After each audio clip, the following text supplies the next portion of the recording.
आम्ही लोकांना फक्त आरसा दाखवण्याचं काम करणार आहोत। संजय राऊत, तुम्ही आरशामध्ये स्वतःचं तोंड देखील थोडंसं बघा।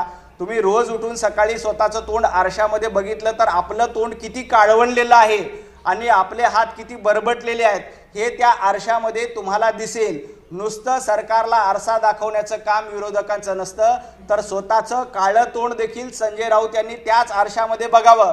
म्हणजे संजय राऊत यांना सकाळी कळले की आपलं तोंड किती काळवंडलेलं आहे। आपण कवडीचीही मदत करायची नाही आणि दुसऱ्याला शहाणपणा शिकवायचा हे धंदे संजय राऊत यांनी बंद केले पाहिजे।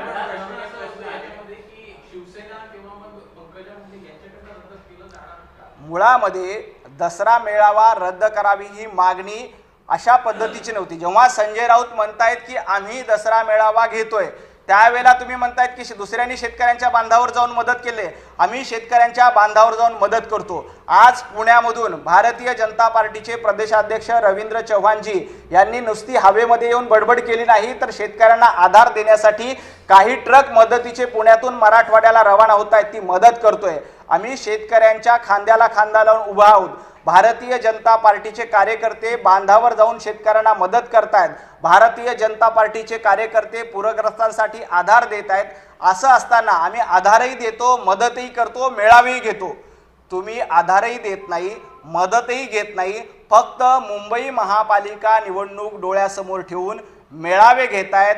तुम्ही अशा पद्धतीचे कितीही दसरा मेळावे घेतले, कितीही पद्धतीनं निवडणुकीचं राजकारण करण्याचा प्रयत्न केला, तर ही मुंबईकर आणि महाराष्ट्रातली जनता महाविकास आघाडीची पाप विसरलेली नाही।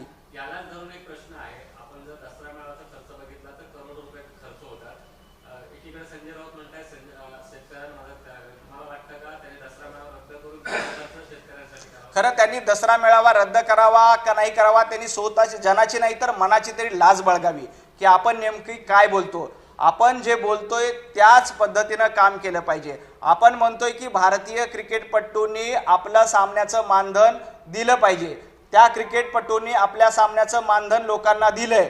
संजय राऊत, तुम्ही 1 रुपया तरी दिला का? संजय राऊतांनी 1 महिन्याचा पगार तरी पूरग्रस्तांसाठी दिलेला आहे का? संजय राऊतांनी किमान महिन्याभराचं मानधन आपल्या इंडियन आर्मीला दिलेलं आहे का? याचा आधी विचार करावा आणि मग त्याबद्दल बोलावं।